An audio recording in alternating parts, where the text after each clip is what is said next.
Hello, Mr. Trudeau. My name is Brian Hudson, and I'm speaking to you from Windsor, Ontario. Thank you very much for taking the time to educate yourself on our proposed wampum belt, as well as the issues that we have identified that need to change in order to strengthen the relationship between the Indigenous people and Canada in the spirit of reconciliation. Before proposing our solutions to you, in companionship with the 94 calls to action, land acknowledgement is a necessary first step towards honoring the original occupants of where I stand today. Therefore, it is important for us to take the time to recognize and appreciate the land. I speak to you from the Fires Confederacy of First Nations, which includes the Ojibwe, the Ottawa, and the Potawatomi. I respect the long-standing relationship with First Nations people in the 100-mile Windsor-Essex Peninsula and the Strays Lay Detroit of Detroit. I am grateful for the long-standing history that we have had to appreciate and understand the land. The land is a mixture of our past, present, and future, and I am grateful for its existence. Lastly, I would like to take the time to be thankful for the water that surrounds me. Behind me is the lovely Detroit River. Water is the most life-sustaining gift on Mother Earth and is the interconnection among all living beings. Water sustains us, flows between us, within us, and replenishes us. Water is a part of Mother Earth and as such cleanses not only herself, but all living things. Water comes in many forms and all are needed for the health of Mother Earth and for our health. For this I recognize, I am thankful, and I am grateful for my place in Windsor and for the water and land surrounding me. Now, Mr. Trudeau, I am proud and excited to present to you our proposed wampum belt. Our firm has designed a new Royal Proclamation wampum belt to signify the renewed relationship of Indigenous people in Canada in the spirit of reconciliation, and I think you will like it very much. There are 6 components of our wampum belt that I would like to outline for you in the spirit of reconciliation that I want you to think about when understanding the issues and solutions that I will propose shortly after. Firstly, the chain links. The chain links represents friendship, continuous Indigenous sovereignty not to be broken, and the continued existence of non-Indigenous people on Turtle Island since time immemorial. Secondly, the scale with figurines. This represents the requirement for the Indigenous and non-Indigenous community to work together to achieve a balanced society. The figurines on the scales represents the nation-to-nation relationship between the Canadian government and Indigenous nations. Thirdly, the parallel lines.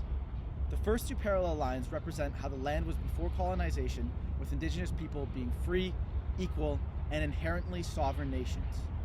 Fourth, the individual purple line, which represents the turmoil and hardship Canada imposed on Indigenous people through systematic genocide and assimilation. This dark history must never be forgotten, and Canada must work towards reconciling the harm done. Fifth, the second parallel lines recognizes the Indigenous peoples are sovereign, equal, and separate entities that run parallel to Canada. And lastly, I bring your attention to the white background, to encompass all of this with peace and friendship. It is essential that we build a relationship with you, Mr. Prime Minister, as building a relationship is fundamental to ensuring we can reconcile the hardships of the past. Along with our wampum belt, our firm has identified 3 primary issues that are inconsistent with the spirit of reconciliation and the relationship between Canada and Indigenous people that must be corrected. The first issue is the continued use of the doctrine of discovery in Canada and its impact on the sovereignty of Indigenous nations. As you may or may not know, the doctrine of discovery was used to justify and support the capture, colonization, and abuse of non-Christian nations and people, and the granting of all discovered lands to the Christian nation. The foundation laid by the doctrine of discovery in creating Canada is what was and continued to be used to invalidate Indigenous claims to land in colonial court, create genocidal institutions such as residential school systems, and justify oppressive policies like the Indian Act. In reconciliation, we propose 3 solutions. Firstly, Canada must ratify and implement the United Nations Declaration of the Rights of Indigenous People to ensure that its policies, laws, and regulations adhere to the favor of colonial government. Secondly, we wish to formally abandon the doctrine of discovery and acknowledge that sovereignty of Indigenous nations is independently inherent and create new constitutional documents to reflect this. Lastly, Canada must honor the treaties created between Indigenous nations and the colonial government. Canada must do more than recognize the existence of treaties. They must take action to honor these treaties and the promises made as they were understood by the Indigenous nations when signing. I now move on to our second issue, Mr. Prime Minister. To set up our issue, I stress that reconciliation calls for respect, friendship, and balance, and yet Canada has committed systematic genocide against Indigenous people, directly counteracting the spirit of reconciliation. Thus, the continued erasure of Indigenous language, culture, and traditional knowledge must be fixed. To do this, I propose 3 solutions.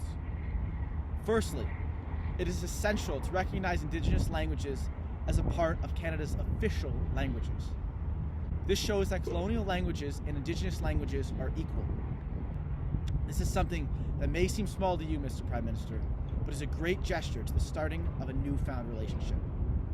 Secondly, we want the creation of paid opportunities for Indigenous youth, residential school survivors, and adjacent parties to reconnect with their cultural identities and language through funded language and culture programs. The government should offer paid opportunities for Indigenous people to learn their respective Indigenous languages and cultures orally from Indigenous teachers. Lastly, we must add cultural competency at all levels of education. In correlation with the 27th call to action, we suggest that there be an addition to training for all students. I know that I did not go in depth in the calls to action, but I understand that you have seen these calls to action, Mr. Prime Minister, and if you have not, there's a link to them in the full document outlining all that I have to say, and I'm aware you will receive it. But, in relationship to the 27th calls to action, if we teach leaders of tomorrow to evaluate their thought processes and biases early on, we can work towards reconciliation and equal understanding of different worldviews. As mentioned before, this was symbolic in the parallel lines, in the purple line, representing the equal sovereignty of Indigenous communities and the Crown in our wampum belt. Lastly, our third major concern is the continued exploitation of natural resources. By aggressively exploiting natural resources, not only is the health of the environment negatively impacted, but it also prevents Indigenous people from effectively performing important sacred ceremonies and maintaining their traditional ways of life. To combat the current exploitation of natural resources, we have once again identified 3 proposed solutions. Firstly, undertaking official assessments conducted in a holistic and multi-scalar manner will aid in eliminating many of the harms Indigenous communities have faced as a result of land exploitation. I know this may sound a little complex, but I assure you, it is very doable. We simply propose that the members from impacted Indigenous communities be provided paid training to undertake assessments and sit on relevant boards overseeing the development of the land. This is something that we believe should already be in place and something that we hope you are happy to agree to. Secondly, we propose to implement a series of legislations, policies, and institutions that would allow for greater consultation when it comes to the development of the land in Canada. We also propose that Indigenous nations and Indigenous legal orders have a fundamental role in the development of this legislation and its accompanying regulations, policies, and oversight bodies. Lastly, we propose to grant personhood to rivers and other environmental entities. I spent time recognizing the land and water behind me, and if such entities had legal rights to bring legal action, it would ensure protection from future threats. This is where the symbol of the weighing scales on the wampum belt can really be illuminated. All in all, a nation-to-nation relationship cannot be created without the balance of the Canadian government and the Indigenous nations. After all, the Magpie River in Quebec was granted legal personhood in the personhood movement. And this was proven to be successfully and can easily be adopted. In conclusion, Mr. Prime Minister, it is clear that the need for a royal proclamation that encompasses equality and friendship is long overdue. Words without actions are just empty words. Be a part of a positive change and take our ideas to heart. I hope today that this is the beginning of a successful relationship between the Crown and Indigenous people, as these are not issues that are addressed lightly. Lastly, I really hope you enjoyed the design of the wampum belt. Its significance in design is one that I believe that you will only appreciate more as our relationship gets stronger. Again, I thank you so much for your time, Mr. Trudeau, as I know you're a very, very busy person. Miigwech, and I wish you great health and happiness.